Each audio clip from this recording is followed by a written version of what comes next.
Olá, tudo bem? Nós estamos aqui na nossa escola bíblica online. Meu nome é Pastor Ledo Corral, sou da Igreja Batista Brasileira em Austin e nós vamos hoje continuar o nosso estudo. Nós estamos estudando a primeira carta de Paulo aos Coríntios, terminamos a primeira revista, estamos entrando na segunda revista, na lição número 1, onde o tema da nossa lição hoje são os dons espirituais. E nós vamos ler o capítulo 12 da primeira carta de Paulo aos Coríntios. Se você não está com a sua Bíblia aí, dá uma pausa no vídeo, pega lá a sua Bíblia e vamos fazer a leitura. Irmãos, quanto aos dons espirituais, não quero que vocês sejam ignorantes. Vocês sabem que quando eram pagãos, de uma forma ou de outra, eram fortemente atraídos e levados para os ídolos mudos. Por isso eu lhes afirmo que ninguém que fala pelo Espírito de Deus diz Jesus seja amaldiçoado. Outra versão diz Jesus seja anátema. E ninguém pode dizer Jesus é Senhor, a não ser pelo Espírito Santo. Há diferentes tipos de dons, mas o Espírito é o mesmo. Há diferentes tipos de ministério, mas o Senhor é o mesmo. Há diferentes formas de atuação, mas é o mesmo Deus quem efetua tudo em todos. A cada um, porém, é dada a manifestação do Espírito visando ao bem comum. Pelo Espírito, a um é dada a palavra de sabedoria, a outro, pelo mesmo Espírito, a palavra de conhecimento, a outro, a fé, a outro, o dom de curar, a outro, o poder de operar milagres, a outro, profecia, e a outro, discernimento de espíritos, e a outro, variedade de línguas, e ainda a outro, interpretação de línguas. Todas essas coisas, porém, são realizadas pelo mesmo e único Espírito, e ele as distribui individualmente a cada um como quer. Então aqui, queridos, o apóstolo Paulo, falando aos Coríntios, ele está tentando tratar desse assunto, os dons espirituais. Por que o apóstolo Paulo entrou no assunto dos dons espirituais? Como eu disse no começo do estudo da carta, a igreja de Corinto estava vivendo muitos problemas. Ela tinha problemas envolvendo uma série de dificuldades que eles comunicaram. Algumas pessoas haviam escrito para o apóstolo Paulo.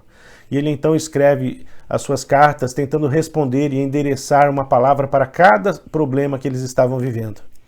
E uma igreja que vivia tantos problemas, por outro lado, era uma igreja que tinha os dons do Espírito Santo abundantes na igreja. Tanto que no primeiro capítulo, o apóstolo Paulo diz assim, olha, vocês são uma igreja abençoada, porque não vos falta nenhum dom.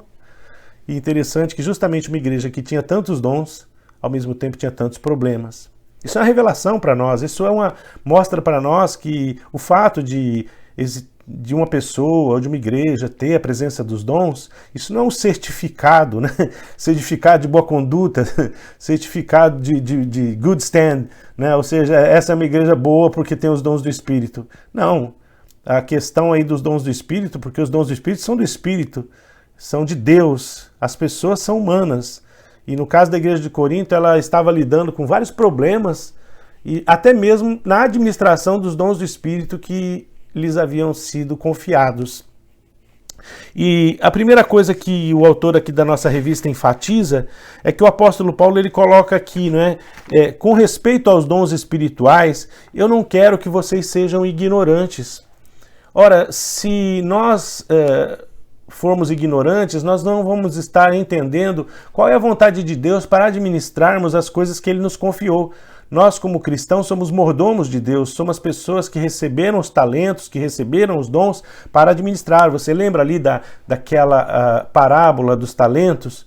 Quando o Senhor confiou aos seus servos os talentos, mas eles não cuidaram bem daquilo que lhes foi confiado. Alguns cuidaram bem, outros não cuidaram bem.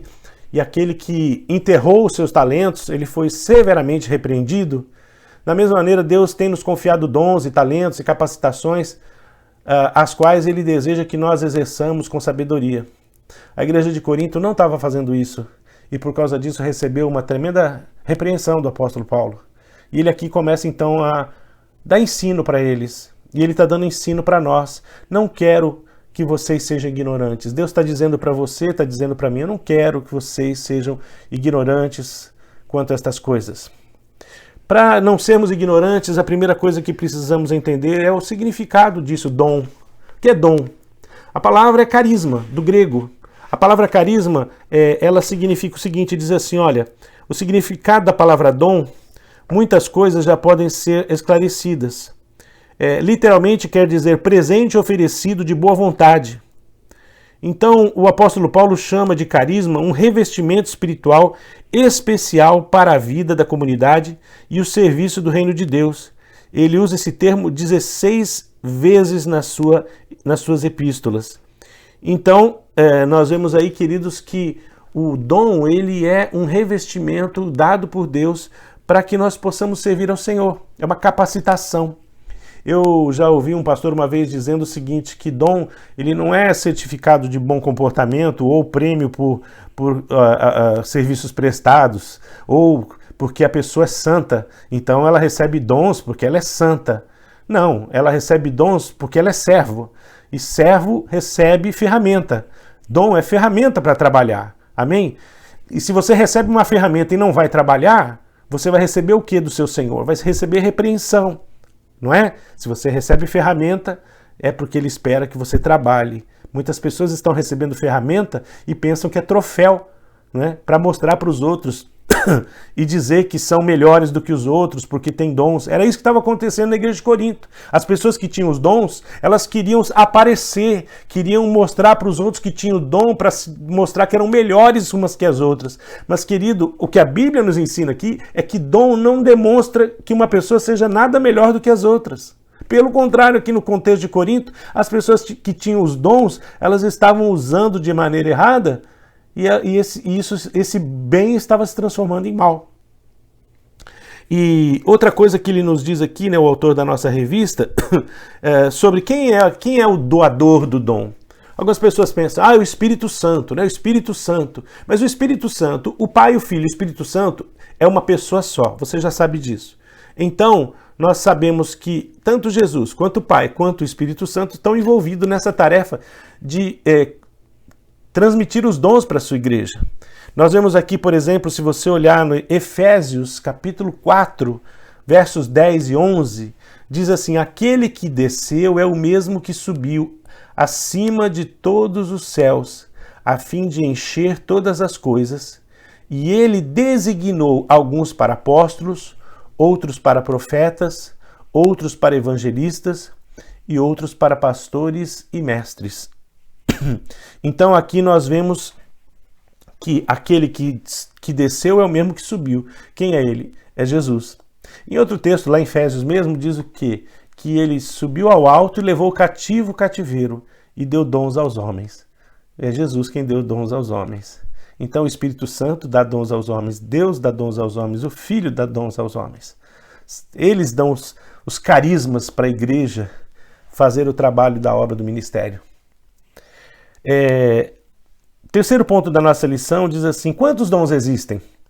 E aí, se você for pesquisar, você vai ver gente falando todo tipo de coisa. E eu vi lá que alguém fala 7 dons, outros dizem 21 dons. Eu fiz uma pesquisa aqui nesses textos bíblicos aqui, e eu encontrei 20 dons. Eu devo ter perdido algum. Mas quando as pessoas falam 7 dons, elas estão focalizando aqueles dons mais visíveis, mais sobrenaturais. Por exemplo, dom de curar, dom de falar em línguas, dom de interpretar línguas, dom de profetizar, no sentido da profecia com relação à predição de eventos futuros. Então as pessoas consideram que dons do Espírito são essas manifestações sobrenaturais. Mas não é isso que a Bíblia diz. Se você olhar lá comigo, abra sua Bíblia lá comigo, dá uma olhadinha em Romanos, capítulo 12, versos 6 e 8.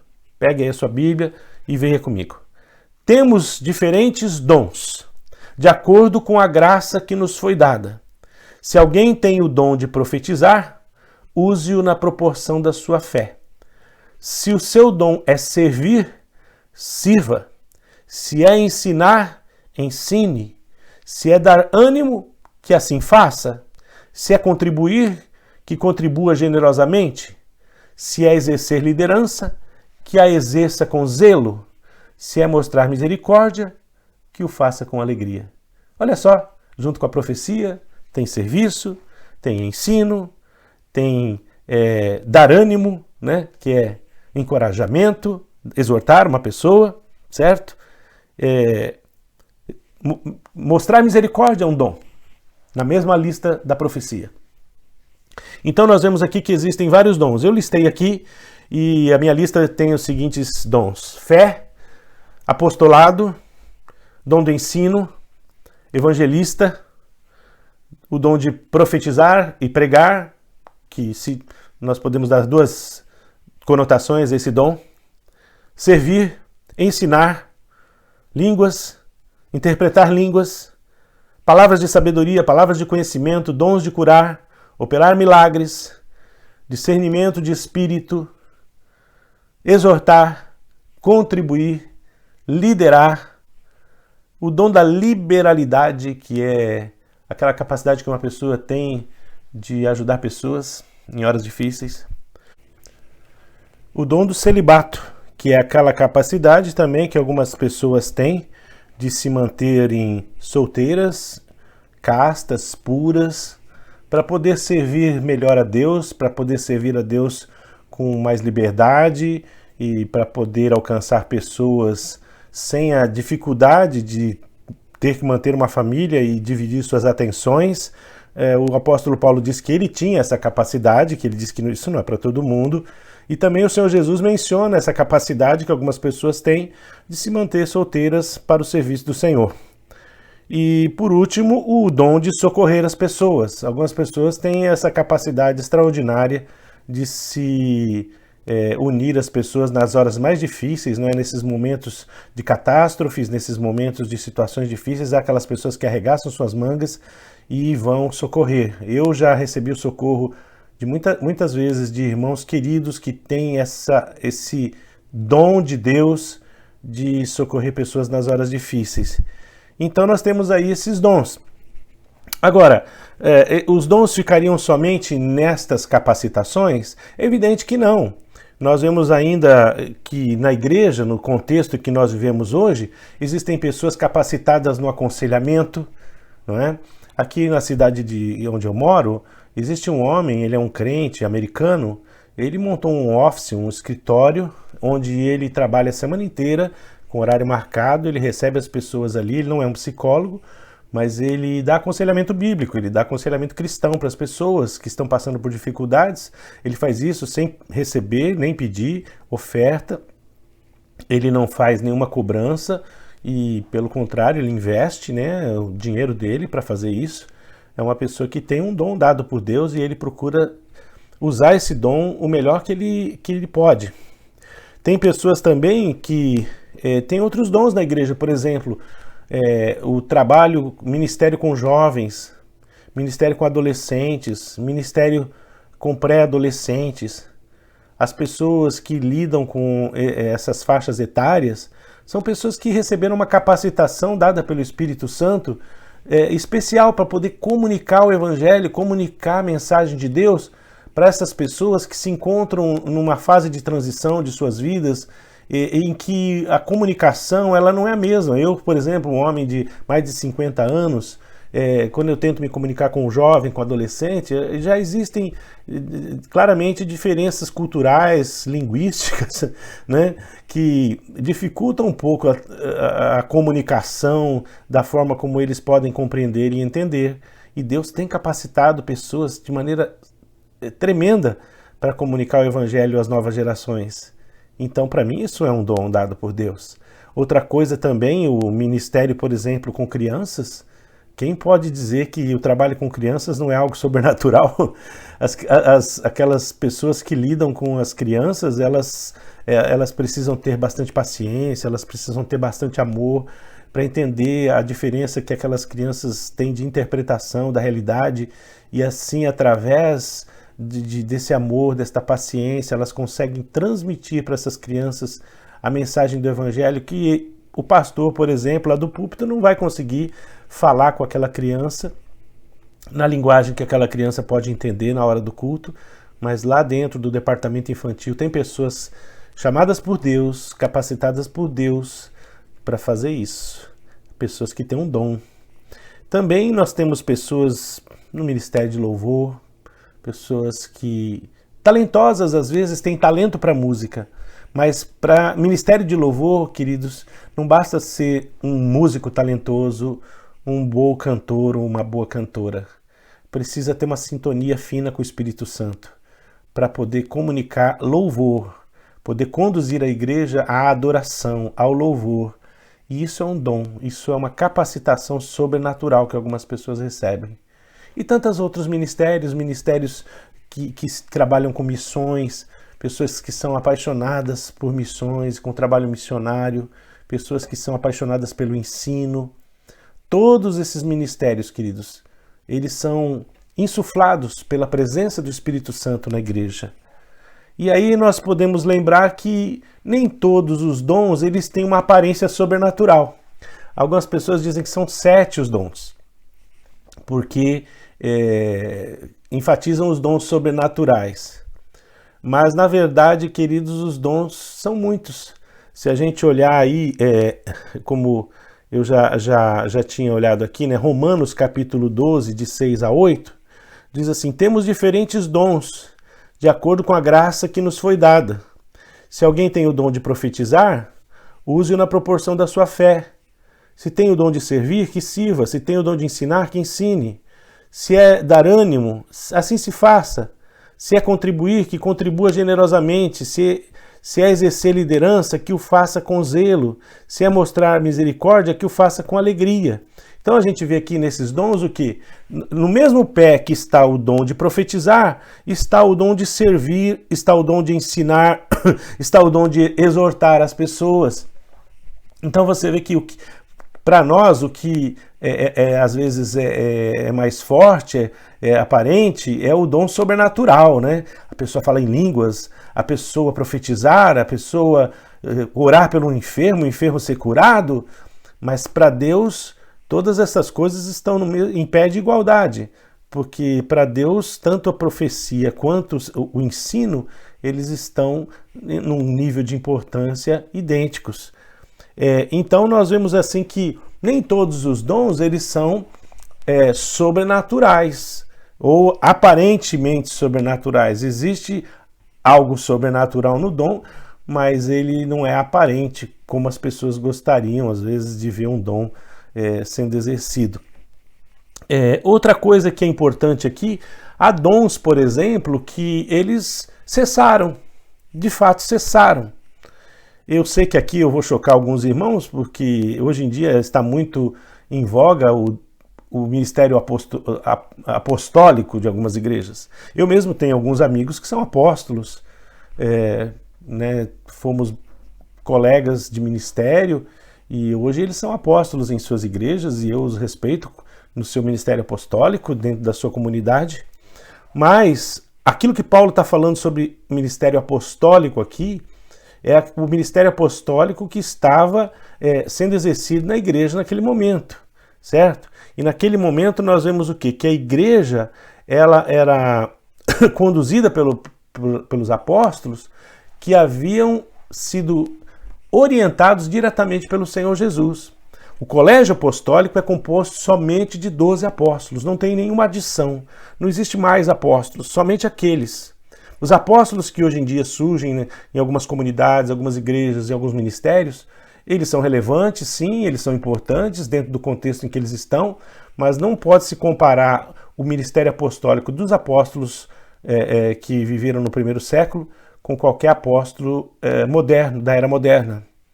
Por quê? Porque apóstolo, segundo o critério que aqueles apóstolos tiveram, é único.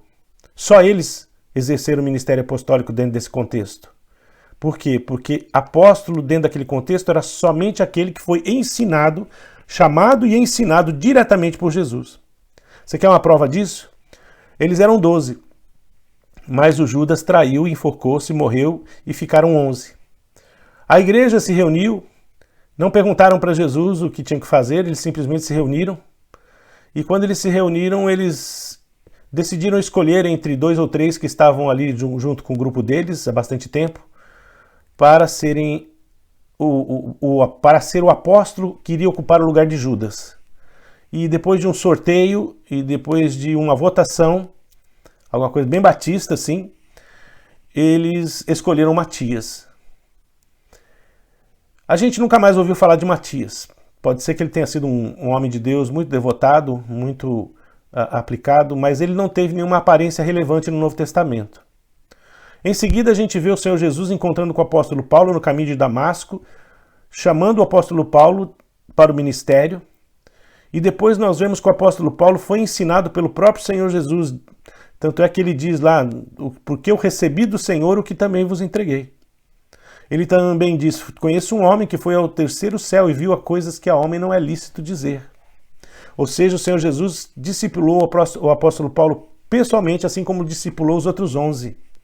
E nisso, então, é que fez do apóstolo Paulo um apóstolo, porque ele foi ensinado diretamente por Jesus. E isso lhe deu e conferiu autoridade sobre a igreja cristã. Você vai dizer, mas hoje em dia os apóstolos também são pessoas que estão no mesmo ministério. Não, eles são apóstolos dentro do contexto ministerial de sua igreja, mas não dentro do contexto universal da igreja. Se nós formos pensar assim, então nós acharíamos que os apóstolos continuaram sofrendo adição.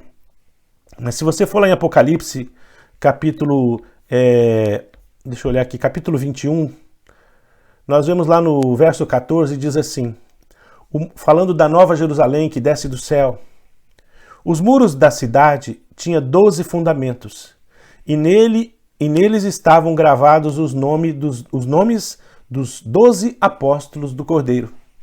Ora, se a Nova Jerusalém que desce do céu tem 12 fundamentos, e os 12 fundamentos levam os nomes dos 12 apóstolos, não leva o nome de 13, 14, 15, 50, 200 apóstolos da era moderna.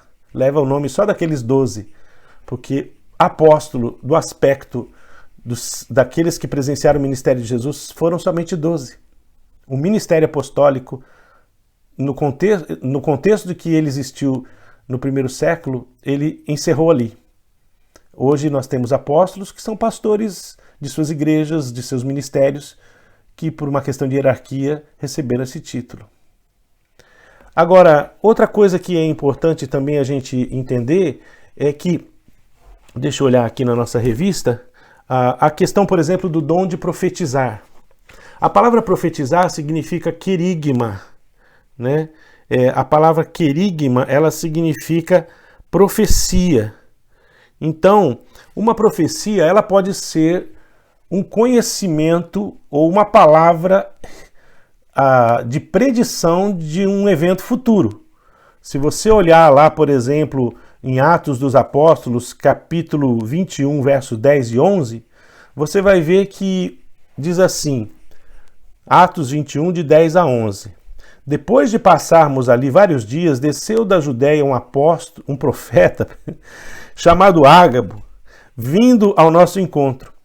Tomou o cinto de Paulo e, amarrando as suas próprias mãos e pés, disse, assim diz o Espírito Santo, desta maneira os judeus amarrarão o dono deste cinto em Jerusalém e o entregarão aos gentios. O que isso nos diz é que este Ágabo, chamado pela Bíblia de profeta, ou seja, não era Isaías, não era Jeremias, não era Ezequiel, ele era um homem que vivia na época do apóstolo Paulo. A igreja o reconhecia como um profeta. Esse homem vem e dá um aviso ao apóstolo Paulo de que quando ele for em Jerusalém ele vai ser preso. Tanto é que se vocês lerem ali depois vão ver que naquele contexto a igreja pediu para o apóstolo Paulo não ir, mas ele foi mesmo assim e foi preso. Se cumpriu a profecia de Ágabo. De maneira que nós não podemos negar que existe esta capacitação dada por Deus para algumas pessoas de proferirem palavras de predição do futuro. Mas nós vemos que no Novo Testamento isso não é uma coisa muito comum na igreja. Não é uma coisa tão comum quanto a gente vê hoje em alguns contextos, em que as pessoas começam a profetizar de tudo, não é? Até o que você vai comer na janta. Então, a coisa é muito séria. Podem existir profetas como Ágabo no dia de hoje? Sim, podem. Pessoas enviadas por Deus para dar um recado de Deus? Sim. Mas eu me recordo que algum tempo atrás, uma pessoa postou um vídeo no YouTube e que dizia que se ele se não se cumprissem as profecias que ele estava predizendo ali, um homem andando numa praia, você deve lembrar disso. Se não se cumprissem as profecias que ele estava proferindo ali, ele não era um homem de Deus. Pois é, eu acho que não era um homem de Deus, porque tudo que ele falou ali não se cumpriu. Não vou mencionar sobre o que era, né? Coisa envolvendo a política nacional do Brasil, etc, etc, dizendo até coisas bastante sérias, mas não se cumpriu, não aconteceu. De modo que muitas pessoas saem por aí se aventurando a dizer que são profetas de Deus, quando na verdade são pessoas que estão falando do seu coração, devaneios de sua mente. E por isso a gente precisa de um outro dom que se chama discernimento de espírito, para saber se um espírito é da parte de Deus ou se é coisa do homem, coisa da carne humana, coisa que vem somente do coração humano. E se multiplicam por aí esses profetas. E alguém vai dizer assim, pastor, mas como a gente pode discernir? Ora, o discernimento é simples. A Bíblia diz que se a profecia de um profeta não se cumprir, é porque ele é falso profeta. Simples assim. Portanto, queridos, alguém vem e traz uma profecia, traz uma palavra, vamos esperar se cumpre. Não é? Eu li um livro que um pastor, ele dizia o seguinte, que a mãe dele vivia lá numa cidade do interior, no Brasil, e tinha uma mulher de oração na cidade, e essa mulher um dia veio e disse para ela assim, olha, Deus me revelou que você vai me dar um carro 0 km. E essa senhora era muito pobre, tadinha, e disse que ela chorava todos os dias dizendo, como que eu vou dar o carro para a missionária, se Deus falou para ela? E ela sofreu muito com aquilo durante meses, sem contar para o filho, que é pastor. Mas passados muitos meses, a missionária procurou e disse para ela, olha, você perdeu a bênção, porque você não me deu o carro e outra pessoa deu. E ela então contou para o filho. Queridos, nós vemos por aí muita gente aproveitadora, muita gente que usa do evangelho com um propósito de lucro e de ganho, propósito financeiro. E se ela era uma mulher que falava uma profecia dada por Deus, aquela profecia teria se cumprido, a mulher teria dado o carro para ela. Mas como ela viu que a profecia não estava colando com a mãe do pastor, ela tratou de levar a profecia para outro e colou em outra pessoa. Assim se proliferam por aí esses profetas de plantão, profetas que parecem mais aquelas pessoas que cobram por uma leitura de mão, cartomantes evangélicas. Isso não é profeta de Deus, isso não é profecia de Deus, isso são pessoas que estão por aí engodadas pelos seus próprios ventres. O profeta de Deus, ele traz à terra o conhecimento das coisas que estão sendo reveladas no céu. E isso não é para qualquer pessoa, isso não é toda hora, isso não é todo momento, para qualquer situação.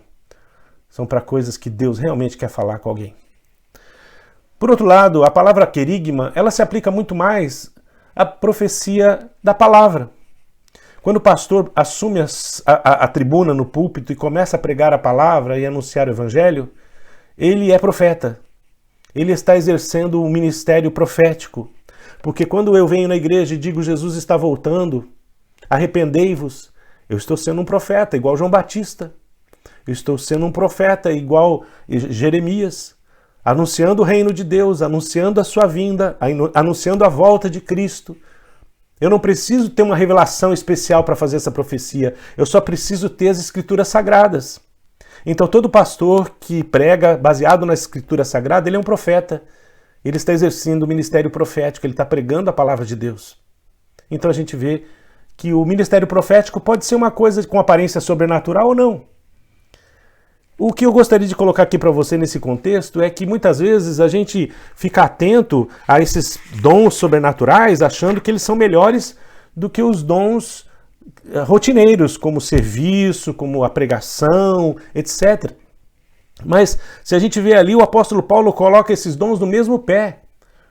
Uma pessoa que ministra serviço na igreja, uma pessoa que ministra ensino na igreja, uma pessoa que cuida das crianças, está no mesmo nível de uma pessoa que fala em línguas, de uma pessoa que profetiza, etc, etc, etc. Outra coisa que o autor aqui da nossa revista coloca é o seguinte: uma pessoa pode receber vários dons? E a resposta é sim, uma pessoa pode exercer vários dons. Se a gente for olhar lá no texto deixa eu achar aqui, 1 Timóteo capítulo 1, verso 11, o apóstolo Paulo diz assim, que deste evangelho fui constituído pregador, apóstolo e mestre. Ou seja, o apóstolo Paulo coloca aqui nesse texto que ele exercia 3 dons: o de pregador, o de apóstolo e de mestre. Então, resposta: uma pessoa pode ter vários dons, ser usada por Deus com várias capacitações? Sim, ele pode. Agora, o que fica para nós desta lição? A lição que eu sempre tomo é o seguinte, que Deus distribuiu vários dons à igreja, muitos dons. Porque o exemplo do corpo humano, não é? Nós somos muitos membros, diz lá. E nós precisamos de cada parte do corpo, nós precisamos de cada dedo, de cada pé, de cada unha, de tudo nós precisamos. Cada um é importante dentro do contexto em que ele foi inserido. Então, seja o dom de uma pessoa, o dom de profetizar, de anunciar os oráculos de Deus da tribuna, seja o dom desta pessoa de servir, de cuidar de assuntos que não têm tanta aparência, seja o que for, todos são importantes aos olhos de Deus, porque todos eles se unem para concretizar um objetivo único, que é a glória do Senhor e é a volta de Cristo a esse mundo. Então, Deus deu a cada um de nós um dom. Deus deu a cada membro da igreja pelo menos uma capacitação. E uma das coisas importantes que você tem que fazer é orar a Deus e falar: Deus, qual é ou quais são os dons que o Senhor me deu para que eu possa glorificar o teu nome no teu reino? Não é? A pergunta que fica para nós nessa lição é: você já sabe qual é o seu lugar no corpo? Você já sabe qual é ou quais são os dons que Deus te deu para servi-lo? Você tem exercido esses dons? E a pergunta é: você tem utilizado o seu dom para a glória de Deus? Antes de terminar essa lição e fazer uma oração, eu queria só dizer uma coisa. Algumas pessoas, às vezes, elas escolhem o dom. E aí elas começam a brigar com a igreja. Eu já vi muito isso. A pessoa diz assim: eu quero ser... Eu sou professor de escola bíblica. E eu quero ser o professor da escola bíblica, mas só tem um professor lá e eu quero meu lugar. Então a pessoa começa a brigar com as pessoas e depois brigar com Deus, porque fala: Deus, o Senhor me deu o dom, mas as pessoas não reconhecem. É impressionante lá no Brasil, aí no Brasil, por exemplo, eu vejo que muitas pessoas dizem: Deus me chamou para ser pastor. Querido, se Deus te chamou para ser pastor, você não precisa se preocupar. Porque não vão ser as pessoas que vão te constituir pastor. É Deus. E se é Deus, você não precisa se preocupar, você não precisa brigar com ninguém, nem se impor, nem ficar mandando currículo para as igrejas. É Deus quem vai te preparar, é Deus quem vai te capacitar, e é Deus quem vai te jogar na fogueira, meu irmão. Quando você vê, você vai estar lá pregando o evangelho, vai estar falando de Jesus para as pessoas, vai estar ministrando na vida delas, sem forçar a barra. Tem pessoas que querem fazer parte do louvor, quer cantar, mas a irmã, o irmão lá, o líder diz que eu desafino. Querido, se você desafina é que talvez seu lugar não seja cantar. Você tem que saber o que Deus quer de você, não o que você quer fazer. Então, ore ao Senhor, peça para Deus te mostrar. Talvez você possa ser um evangelista, possa pregar nas ruas. Talvez você possa ajudar o Ministério de Missões da sua igreja a angariar fundos para conseguir recursos para mandar para os missionários. Talvez você tenha que fazer parte do exército de oração, que é muito importante para nós nos dias de hoje. Talvez o seu dom seja a intercessão. Então procure saber qual é o seu dom, procure saber o que Deus quer de você. Que Deus te abençoe. A semana que vem a gente volta com a nossa próxima lição na primeira carta de Paulo aos Coríntios, dando seguimento ao nosso estudo. Fique com Deus. Amém.